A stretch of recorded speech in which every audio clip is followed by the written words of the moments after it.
Hello दोस्तों। आज हम BA, BSc, BCom semester 1 Gandhi and education यानी कि गांधी और शिक्षा के वीवीआई ऑब्जेक्टिव्स को देखेंगे, जो बार बार पूछे जाने वाले सभी प्रश्न होंगे। तो चलिए स्टार्ट करते हैं। तो पहला क्वेश्चन है, बेसिक एजुकेशन का दूसरा नाम क्या है?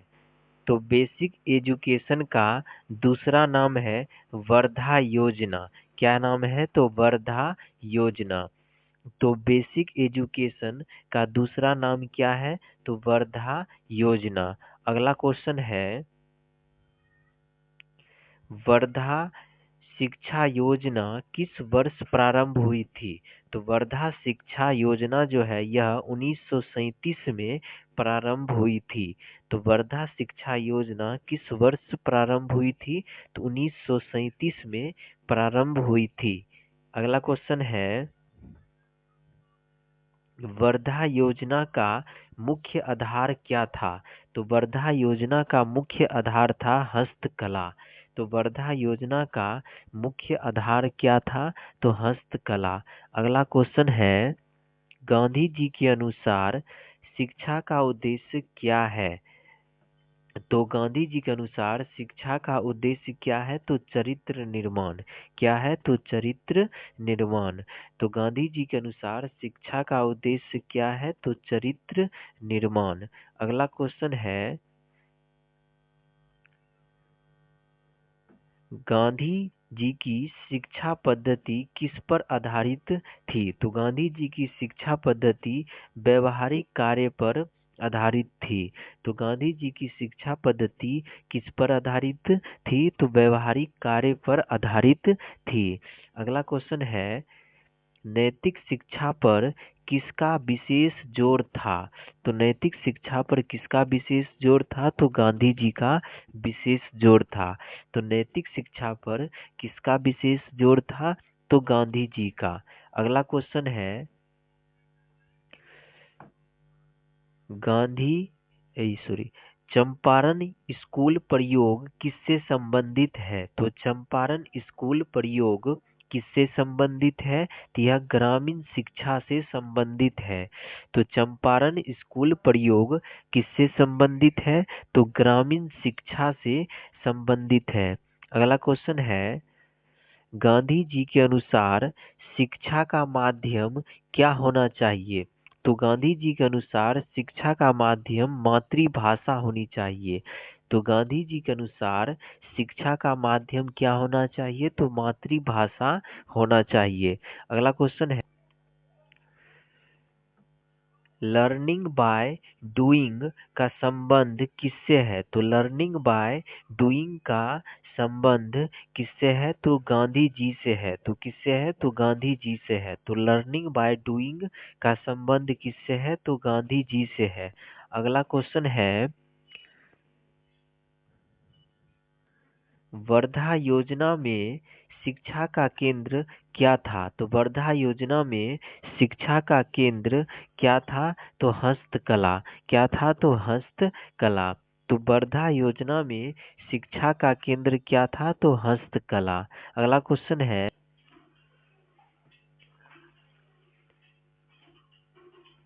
गांधी जी के अनुसार शिक्षा किसका विकास करती है? तो गांधी जी के अनुसार शिक्षा जो है यह किसका विकास करती है?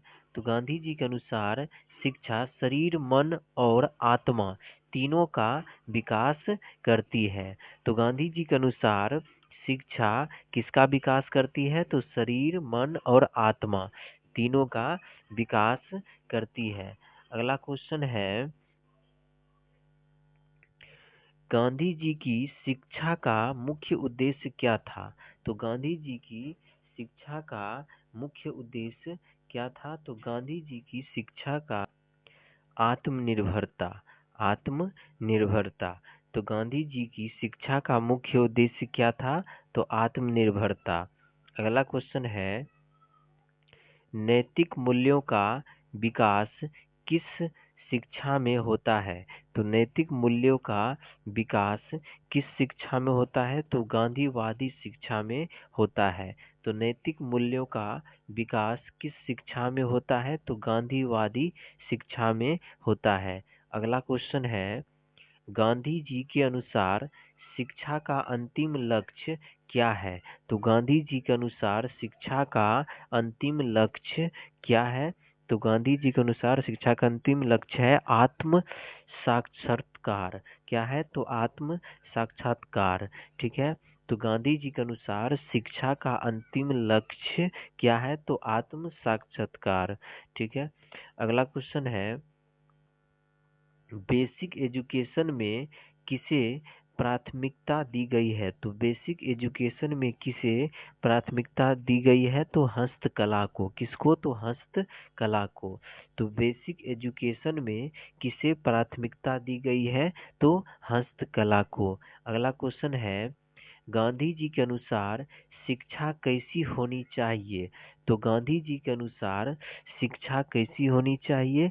तो गांधी जी के अनुसार शिक्षा सस्ती और सर्वसुलभ होनी चाहिए। तो गांधी जी के अनुसार शिक्षा कैसी होनी चाहिए? तो सस्ती और सर्वसुलभ होनी चाहिए। अगला क्वेश्चन है, लर्न विल लर्न का संबंध किससे है? तो लर्न विल लर्न का संबंध किससे है? तो इसका संबंध है गांधीवादी शिक्षा से। किससे है? तो गांधीवादी शिक्षा से है। तो लर्न विल लर्न का संबंध किससे है? तो गांधीवादी शिक्षा से है। अगला क्वेश्चन है, चंपारण प्रयोग किस राज्य में हुआ था? तो चंपारण प्रयोग किस राज्य में हुआ था? तो बिहार राज्य में हुआ था।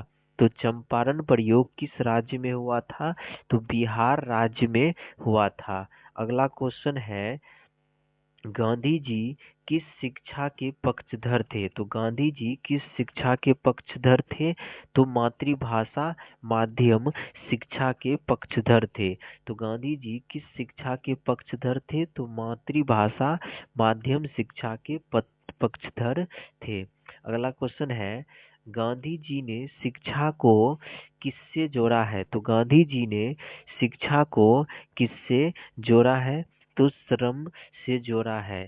ठीक है। तो गांधी जी ने शिक्षा को किससे जोड़ा है? तो श्रम यानी कि मेहनत से जोड़ा है।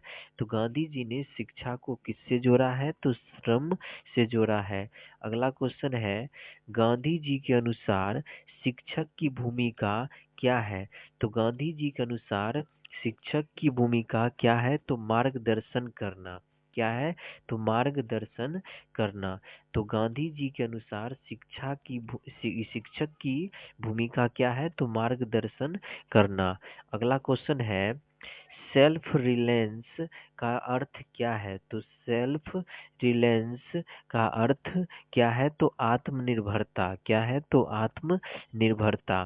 तो सेल्फ रिलायंस का अर्थ क्या है? तो आत्मनिर्भरता।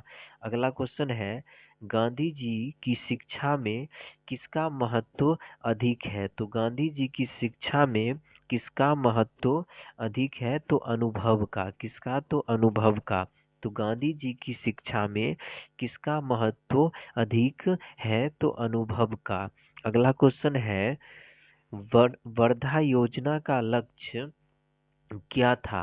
तो वर्धा योजना का लक्ष्य क्या था? तो प्राथमिक शिक्षा था। क्या था? तो प्राथमिक शिक्षा था। तो वर्धा योजना का लक्ष्य क्या था? तो प्राथमिक शिक्षा था। अगला क्वेश्चन है, गांधी जी के अनुसार शिक्षा का संबंध किससे है? तो गांधी जी के अनुसार शिक्षा का संबंध किससे है? तो गांधी जी के अनुसार शिक्षा का संबंध जीवन से है। किससे है? तो जीवन से है। तो गांधी जी के अनुसार शिक्षा का संबंध किससे है? तो जीवन से है। अगला क्वेश्चन है, गांधी जी ने शिक्षा को किसके लिए आवश्यक माना है? तो गांधी जी ने शिक्षा को किसके लिए आवश्यक माना है? तो यह जो है अमीर के लिए भी, गरीब के लिए ही भी और बच्चों के लिए भी, यानी सभी के लिए। ठीक है। तो गांधी जी ने शिक्षा को किसके लिए आवश्यक माना है? तो अमीर, गरीब और बच्चे सभी के लिए जो है शिक्षा को आवश्यक माने हैं गांधी जी। अगला क्वेश्चन है, क्राफ्ट सेंट्रल्ड एजुकेशन का संबंध किससे है? तो क्राफ्ट सेंट्रल्ड एजुकेशन का संबंध किससे है? तो इसका संबंध है गांधी जी से। किससे है? तो गांधी जी से। तो क्राफ्ट सेंटर्ड एजुकेशन का संबंध किससे है? तो गांधी जी से है। अगला क्वेश्चन है, गांधी जी के अनुसार शिक्षा का माध्यम क्या होनी चाहिए? तो गांधी जी के अनुसार शिक्षा का माध्यम क्या होना चाहिए? तो मातृभाषा होना चाहिए। तो गांधी जी के अनुसार शिक्षा का माध्यम क्या होनी चाहिए? तो मातृभाषा होनी चाहिए। अगला क्वेश्चन है, एडल्ट एजुकेशन का संबंध किससे है? तो एडल्ट एजुकेशन का संबंध वयस्कों से है। ठीक है, वैसे भी एडल्ट का हिंदी क्या होता है? तो वयस्क, इससे याद भी रहेगा। तो एडल्ट एजुकेशन का संबंध किससे है? तो वयस्कों से है। अगला क्वेश्चन है, गांधी जी ने किस शिक्षा पर बल दिया? तो गांधी जी ने व्यवहारिक शिक्षा पर बल दिया। तो गांधी जी ने किस शिक्षा पर बल दिया? तो व्यवहारिक शिक्षा पर बल दिया। अगला क्वेश्चन है, शिक्षा और आत्मबोध का संबंध किससे है? तो शिक्षा और आत्मबोध का संबंध किससे है? तो इसका संबंध है आत्म साक्षात्कार से। किससे है? तो आत्म साक्षात्कार से। तो शिक्षा और आत्मबोध का संबंध किससे है? तो आत्म साक्षात्कार से है। अगला क्वेश्चन है, गांधी जी के अनुसार शिक्षा का उद्देश्य क्या है? तो गांधी जी के अनुसार शिक्षा का उद्देश्य क्या है? तो सर्वांगीण विकास। क्या है? तो सर्वांगीण विकास। तो गांधी जी के अनुसार शिक्षा का उद्देश्य क्या है? तो सर्वांगीण विकास। अगला क्वेश्चन है, वोकेशनल एजुकेशन का अर्थ क्या है? तो वोकेशनल एजुकेशन का अर्थ क्या है? तो व्यावसायिक शिक्षा। क्या है? तो व्यावसायिक शिक्षा। तो वोकेशनल एजुकेशन का अर्थ क्या है? तो वोकेशनल एजुकेशन का अर्थ है व्यावसायिक शिक्षा। व्यावसायिक शिक्षा। अगला क्वेश्चन है,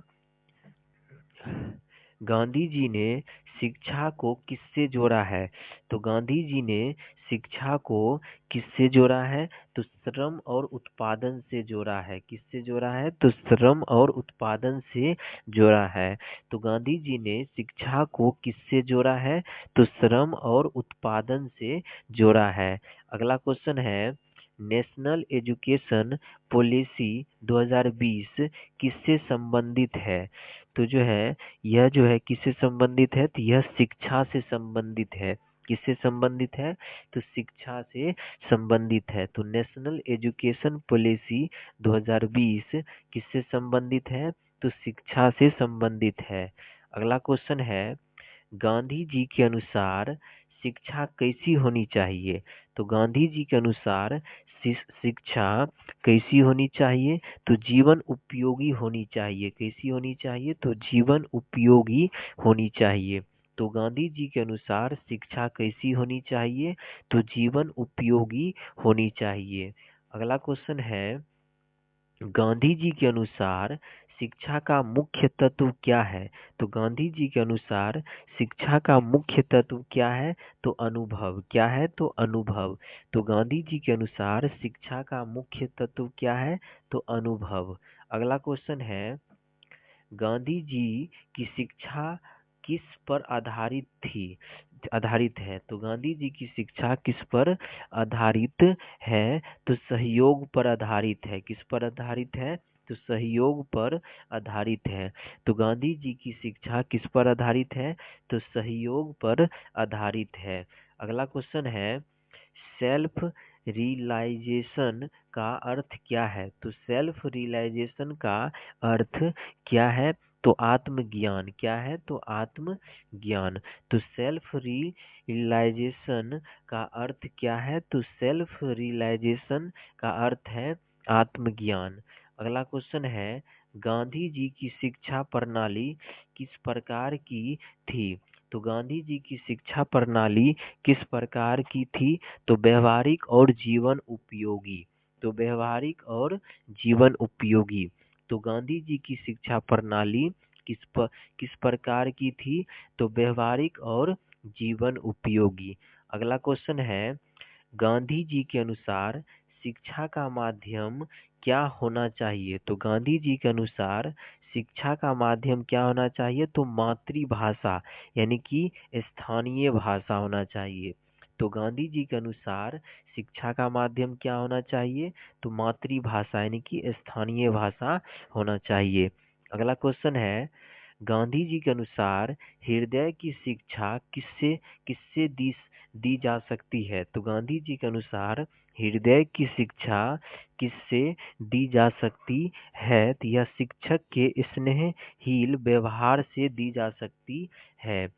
ठीक है, तो गांधी जी के अनुसार हृदय की शिक्षा किससे दी जा सकती है? तो शिक्षक के स्नेहहीन व्यवहार से दी जा सकती है। अगला क्वेश्चन है, गांधी जी के अनुसार विदेशी भाषा में शिक्षा देने का परिणाम क्या होता है? तो गांधी जी के अनुसार यदि विदेशी भाषा में शिक्षा दी जाए तो इसका परिणाम क्या होता है? तो मानसिक थकान, स्नायु तंत्र पर दबाव, रटने और नकल की प्रवृत्ति यानी कि तीनों के तीनों। तो इसका सही आंसर हो जाएगा उपयुक्त में से सभी। ठीक है, तो यदि किसी को विदेशी शिक्षा दी जाए ये अपने मातृभाषा से हटकर, तो इसका परिणाम होता है मानसिक तनाव, स्नायु तंत्र पर दबाव, रटने और नकल की प्रवृत्ति यानी उपयुक्त में से सभी। अगला क्वेश्चन, गांधी जी के अनुसार वर्तमान शिक्षा व्यवस्था की सबसे बड़ी त्रासदी क्या है? तो गांधी जी के अनुसार वर्तमान शिक्षा व्यवस्था की सबसे बड़ी त्रासदी क्या है? तो सबसे बड़ी त्रासदी है विदेशी माध्यम। क्या है? तो विदेशी माध्यम। तो गांधी जी के अनुसार वर्तमान शिक्षा व्यवस्था की सबसे बड़ी त्रासदी क्या है? तो विदेशी माध्यम। अगला क्वेश्चन है, नेशनल एजुकेशन पर गांधी जी का लेख कब प्रकाशित हुआ था? तो नेशनल एजुकेशन पर गांधी जी का लेख कब प्रकाशित हुआ था? तो इनका जो यह प्रकाशित हुआ था वह 1 सितंबर 1921 को। तो 1 सितंबर 1921 को प्रकाशित हुआ था। तो नेशनल एजुकेशन पर गांधी जी का लेख कब प्रकाशित हुआ था? तो 1 सितंबर 1921 को। अगला क्वेश्चन है, शिक्षा के क्षेत्र में गांधी जी का मुख्य योगदान क्या है? तो शिक्षा के क्षेत्र में गांधी जी का मुख्य योगदान क्या है? तो शिक्षा के क्षेत्र में गांधी जी का मुख्य योगदान है बुनियादी शिक्षा। क्या है? तो बुनियादी शिक्षा। तो शिक्षा के क्षेत्र में गांधी जी का मुख्य योगदान क्या है? तो बुनियादी शिक्षा।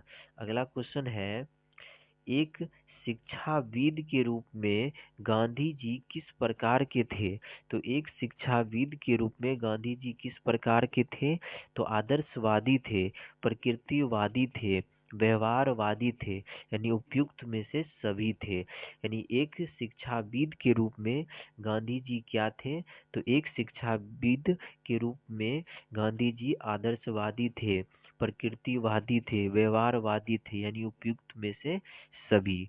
अगला क्वेश्चन है, गांधी जी के दर्शन में क्या शामिल है? तो गांधी जी के दर्शन में क्या शामिल है? तो व्यक्तिगत लक्ष्य, सांस्कृतिक लक्ष्य, सामाजिक लक्ष्य यानी उपयुक्त में से सभी। तो गांधी जी के दर्शन में क्या शामिल है? तो व्यक्तिगत लक्ष्य, सांस्कृतिक लक्ष्य और सामाजिक लक्ष्य तीनों के तीनों शामिल है गांधी जी के दर्शन में।